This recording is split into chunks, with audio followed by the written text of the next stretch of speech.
తమిళనాడు ఎన్నికల్లో ఒక కీలకమైనటువంటి పరిణామమే చోటు చేసుకుందని చెప్పుకోవాలి. ప్రధానంగా టీవీకే అధినేత విజయ్ టికెట్ల కేటాయింపులో తన కారు డ్రైవర్ కుమారుడికి టికెట్ను కేటాయించారు. చిన్నప్పటి నుంచి విద్యాపరంగా సహాయాన్ని అందించడమే కాదు, చట్టసభలో అడుగు పెట్టడానికి కూడా నేను కృషి చేస్తాను అనేటువంటి అంశం. కానీ ఇది ఒక బలమైనటువంటి మెసేజ్గా గ్రౌండ్ లెవెల్లో వెళ్ళింది. టికెట్ కేటాయింపులో తండ్రి కొడుకులు ఇద్దరిని మధ్యలో విజయ్ నించున్నారు. సో తన డ్రైవర్ కొడుకుకి టికెట్ కేటాయిస్తున్నట్టు ఆయన ప్రకటించినటువంటి వైనం. సో పూర్తి స్థాయిలో సభలో హర్షాతిరేకాలు వ్యక్తమయ్యాయి. ఆ అభ్యర్థి కూడా కన్నీరు పెట్టుకున్నటువంటి పరిస్థితులే మనం చూసాం. కానీ తాజాగా ఆ అభ్యర్థి విజయం సాధించారు. కారు డ్రైవర్ కొడుకును ఎమ్మెల్యేగా గెలిపించుకున్నారు విజయ్. సౌత్ చెన్నైలోని విరుగుంపాకం నుంచి ఆయన ఎమ్మెల్యేగా ఎన్నికయ్యారు. శబరినాథన్ విజయ్ కారు డ్రైవర్ కుమారుడు. సో ఆయన తాజాగా ఎమ్మెల్యేగా ఎన్నికవ్వడం, ఒక సామాన్యుడికి టికెట్ ఇచ్చాను, మరీ ముఖ్యంగా తన దగ్గర పోటీ చేసేటువంటి ఒక వ్యక్తి కుమారుడికి టికెట్ ఇచ్చాననేటువంటి బలమైనటువంటి మెసేజ్ తమిళ సమాజంలో వెళ్ళింది. విజయ్ గెలుపు బావుటకు ఇది కూడా ఒక ప్రధానమైనటువంటి కారణంగా తెలిసింది. ఇక ఇదే అంశంపై మరింత సమాచారం మా ప్రతినిధి సత్య అందిస్తారు. సత్య, చెప్పండి, తమిళనాడులో ఒక సామాన్యమైనటువంటి వ్యక్తికి, మరి ముఖ్యంగా తన దగ్గర పనిచేసేటువంటి వ్యక్తి కుమారుడికి టికెట్ ఇచ్చాననేది మాత్రం ఒక సంకేతం బలంగా కనబడింది. కానీ తాజాగా విజయ్ బావుట ఎగరవేసినటువంటి పరిస్థితి. సో ఎలా చూడొచ్చుంటారు రీసెంట్ అప్డేట్స్ ఏంటి?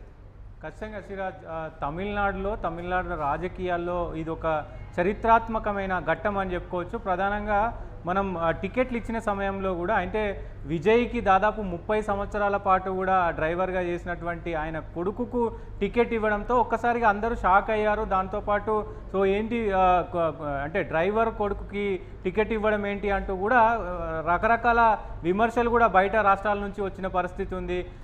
దీంట్లో తమిళనాడులో ప్రధానంగా ఆ టికెట్ ఇవ్వడంతో ఒక్కసారిగా ఇది కాస్త ప్రజల్లోకి వెళ్ళింది. ఖచ్చితంగా ఇది ఒక కీ ఫ్యాక్టర్గా పనిచేసింది. ఎందుకంటే దాదాపు 30 సంవత్సరాల నుంచి ఆయన వెంటే ఉన్నటువంటి కార్ డ్రైవర్ కొడుకుకు ఇవ్వడం అనేది, అంటే ఆయన పక్కన ఉన్నటువంటి వాళ్ళకి ఎట్లాంటి రెస్పెక్ట్ ఉంటుంది, ఎలాంటి విలువ ఉంటుంది, విజయ్ ఎలాంటి విలువ ఇస్తారు అనేదానికి ఇది ఒక నిదర్శనం అని చెప్పుకోవచ్చు. దాంతోపాటు ఇప్పటికే 10,000 పైన మెజారిటీ, దాదాపు 10,000 పైన మెజారిటీ మరి డిఎంకేకి సంబంధించినటువంటి ఎవరైతే ప్రభాకర్ రాజా ఉన్నాడో ఆయన పైన విజయం సాధించడం ప్రస్తుతం చర్చనీయాంశంగా మారింది. చాలా కీలక నేత అక్కడ డిఎంకేకి సంబంధించినటువంటి వ్యక్తి, ఆయనను ఓడగొట్టి మరి ఈయన గెలవడం అనేది ఒక చరిత్ర సృష్టించినాడు అని చెప్పుకోవచ్చు. దాంతోపాటు ఈ సమీకరణలు కూడా చాలా మారినాయి. ఏదైతే ఆయనకు టికెట్ ఇవ్వడం కావచ్చు, అలాగే ఒక డ్రైవర్ కొడుకు టికెట్ ఇవ్వడం కావచ్చు, ఇదంతా కూడా సమీకరణలు మారిన పరిస్థితి ఉంది. ఇప్పటికే టీవీకే పార్టీ కూడా దాదాపు 108 సీట్ల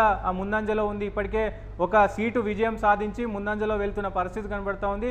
ఆల్మోస్ట్ మ్యాజిక్ ఫీవర్ 118కి చేరువలో టీవీకే పార్టీ ఉంది అనేది కూడా తెలుస్తుంది. ఇంకా కొద్ది క్షణాల్లో ఖచ్చితమైనటువంటి గెలుపు కానీ, ఖచ్చితమైనటువంటి మెజారిటీ ఎంత ఉంది అనేది కూడా వచ్చే అవకాశం ఉంది. అయితే దాదాపు విజయ్ సింగిల్ హ్యాండెడ్గా విజయ్ మరి తమిళనాడు కైవసం చేసుకుంటాడు అనేది దాదాపు ఖరారైన పరిస్థితి అయితే కనబడుతూ ఉంది. చాలా సమీకరణలు మారినాయి. ఇక్కడ మనం ప్రధానంగా చూస్తే ఇప్పుడున్నటువంటి సిచ్యువేషన్లో అంటే విజయ అవకాశాలు ఎక్కువ ఉన్నాయి కాబట్టి చాలా విమర్శలు, అలాగే ఆల్మోస్ట్ రాజకీయ నేపథ్యం ఉన్నటువంటి వ్యక్తులు మాత్రమే కాదు, రాజకీయ నేపథ్యం లేనటువంటి వ్యక్తులను కూడా టీవీకే గెలిపించుకోగలుగుతుంది అనేటువంటి ఒక బలమైనటువంటి సంకేతం. అంటే మొత్తం ఒక విజయ్ వేవ్గా భావించవచ్చా? ఎస్, డెఫినెట్గా ఇక్కడ విజయ్ వేవ్తో పాటు ఈ డిఎంకే పార్టీ పైన ఉన్నటువంటి వ్యతిరేకత అనేది స్పష్టంగా కనబడుతూ ఉంది. ఏదైతే డిఎంకే పార్టీకి ఎంత వ్యతిరేకత ఉందనేది ఇక్కడ స్పష్టంగా అర్థమైంది. దాంతోపాటు ఒక వేవ్ అనేది ఖచ్చితంగా ప్రతి 10 సంవత్సరాలకు, ప్రతి 15 సంవత్సరాలకు ఒకసారి ఖచ్చితంగా ఆ వేవ్ అనేది ముదురుతుంది. ఎందుకంటే మనం వేరే రాష్ట్రాల్లో కనుక చూసుకుంటే ఒక వేవ్ అంటే 10 సంవత్సరాల తర్వాత ప్రభుత్వం ఖచ్చితంగా మారుతుంది. కానీ మరి ఇక్కడ డిఎంకేకు ఉన్నటువంటి వ్యతిరేకత ఇటు టీవీకే విజయ్కి రావడం అనేది కొంత వ్యూహాత్మకంగా ఉంది. దాంతోపాటు అన్నా డిఎంకేకు కూడా గతం కంటే ఎక్కువ ఇప్పుడు సీట్లు రావడం కూడా ఇక్కడ చర్చనీయాంశంగా మారిన పరిస్థితి ఉంది.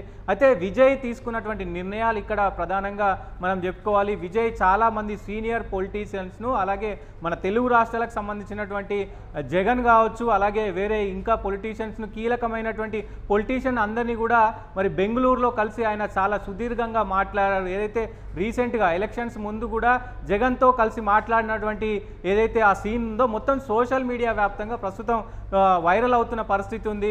జగన్తో ఏం మాట్లాడారు, అసలు రాజకీయ ఎజెండా, రాజకీయ వ్యూహాలు ఎలా ఉంటాయి అనేది కూడా మరి అక్కడ నుంచి సమాచారం కొంత తీసుకున్న పరిస్థితి కూడా ఉంది అంటూ కూడా మరి సోషల్ మీడియాలో విపరీతంగా ఇదవుతున్న పరిస్థితి ఉంది. అయితే ఇక్కడ ఈ విజయం అనేది అంటే ఒక డ్రైవర్కు సంబంధించినటువంటి వ్యక్తి కొడుకును గెలిపించుకోవడం అనేది ప్రధానంగా ఇక్కడ ఒక రాష్ట్రంలోనే, రాష్ట్ర చరిత్రలోనే ఇది మిగిలిపోతుంది. టీవీకేకు విజయం కూడా రాష్ట్ర చరిత్ర. ఎందుకంటే మొట్టమొదటిసారిగా కేవలం ఒక 3 నెలల ముందు పార్టీ ఓపెన్ చేసి పార్టీ అభ్యర్థులను మరి ఏకపక్షంగా మరి ఎవరి పొత్తు పెట్టుకోకుండా 294 సీట్లకు గాను ఎవరితోనూ పొత్తు పెట్టుకోకుండా ఒంటరిగా పోటీ చేయడం, నేను సీఎం అవుతాను ఒంటరిగానే, లేదంటే ఓడిపోతే నెక్స్ట్ టైం నేను ట్రై చేస్తానంటూ కూడా ఆయన మాట్లాడినటువంటి మాటలు, దాని తర్వాత ఆయన పోటీ చేసిన తర్వాత ఏవైతే ఈ ఎన్నికల కమిషన్ కావచ్చు, బీజేపీ కావచ్చు, అటు డిఎంకే స్టాలిన్ కావచ్చు, ఆయన మీద తీసుకొచ్చినటువంటి ప్రెజర్స్ కావచ్చు,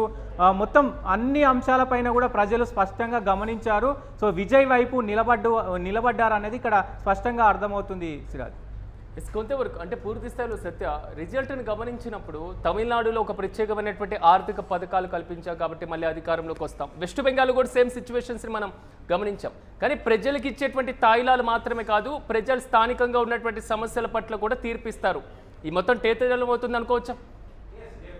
అక్కడ విజయ్ పొలిటికల్ ఎజెండా కావచ్చు, అయితే ఆయన ఇచ్చినటువంటి పథకాలు, హామీలు ఏవైతే ఉన్నాయో అవి ఖచ్చితంగా మేము రాగానే అమలు చేస్తాను. దానికి ఉదాహరణగా ఈ సీట్ అని చెప్పుకోవచ్చు. ఎందుకంటే ఒక 30 ఏళ్ళు తన దగ్గర ఉన్నటువంటి ఒక నార్మల్ పర్సన్ వ్యక్తి కొడుకుకు టికెట్ ఇచ్చారంటే సో ఎంత మేర ప్రజలను ఇన్ఫ్లుయెన్స్ చేయగలిగారు. దాంతోపాటు ఏవైతే హామీలు ఇచ్చారో ఆ హామీలను కూడా ఖచ్చితంగా నెరవేర్చే అవకాశం ఉంది. ప్రజలు కూడా టీవీకే విజయ్ నమ్మారు. ఎందుకంటే రాజకీయంలో ఒక కొత్త మార్పును కోరుకుంటూ కొత్త ఒడివడిని ఇక్కడ రాష్ట్రంలో తీసుకురావాలనేది అక్కడ విజయ్ ఎజెండా. ఆ విజయ్ ఎజెండాలో భాగంగానే ఆయన ఇచ్చినటువంటి హామీలు కావచ్చు, మహిళలకు ఇచ్చినటువంటి హామీలు కావచ్చు, ఎడ్యుకేషన్ పైన ఆయన ఇచ్చినటువంటి హామీలు కావచ్చు, మొత్తం కూడా ఎంప్లాయ్మెంట్కి సంబంధించినటువంటి ఆయనకు ఇచ్చినటువంటి హామీలు కావచ్చు, అవన్నీ కూడా కొంత కీ ఫ్యాక్టర్ పనిచేశాయి. అక్కడ ఉన్నటువంటి ఎవరైతే కొంత వ్యాపారులు కావచ్చు, అక్కడ లోకల్గా ఉన్నటువంటి ఏదైతే రైతులు కావచ్చు, వీళ్ళందరికీ కూడా ఆయన ఇచ్చినటువంటి హామీలు ఖచ్చితంగా ప్రజల్లో కొంత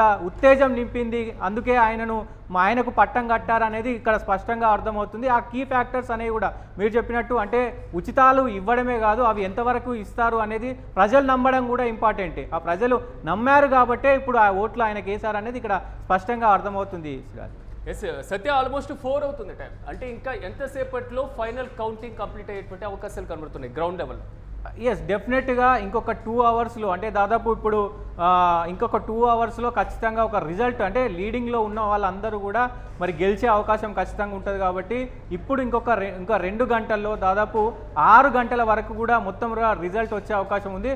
ఒక్క తమిళనాడు అలాగే ఈ బెంగాల్కు సంబంధించి ఏమైనా కొంచెం లేట్ అవ్వచ్చు, కానీ ఈ 3 రాష్ట్రాలకు సంబంధించి పుదుచ్చేరి కావచ్చు, కేరళ కావచ్చు, అస్సాం కావచ్చు, ఈ 3 రాష్ట్రాలకు సంబంధించి కేవలం 6 గంటల లోపే మరి రిజల్ట్ మొత్తం అంటే గెలుపొందిన వారు ఎంతమంది, ఏ పార్టీ మొత్తం కూడా విజయం కైవసం చేసుకుంది అనే అంశం పైన కూడా ఒక క్లారిటీ వచ్చే అవకాశం అయితే కనబడుతుంది. చూద్దాం మరి ఎట్లా ఉండబోతున్నాయి సెలబ్రేషన్స్, ఎవరెవరి సెలబ్రేషన్స్ ఎట్లా ఉండబోతున్నాయి ఏంటి అనేది కూడా చూడాలి. Yes right Satya, thank you. Ground లెవెల్లో మాత్రం ఒకవైపు సెలబ్రేషన్స్ తమిళనాడు వ్యాప్తంగా కనబడుతుంటే బీజేపీ కేంద్ర కార్యాలయం